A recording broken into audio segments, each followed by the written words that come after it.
Hi guys, welcome back on Tech Aid. We are providing you practical solutions to your problems, whether it's a simple hack or a step-by-step guide.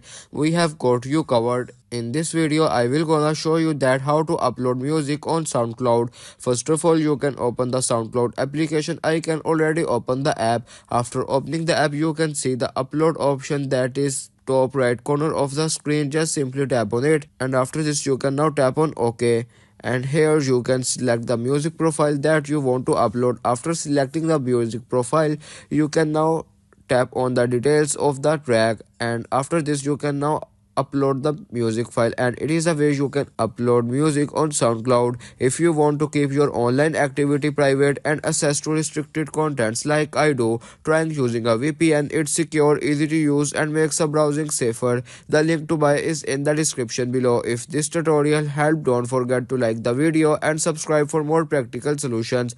Got questions or need extra help, drop a comment below and we will be happy to assist. See you in the next one. Thanks for watching.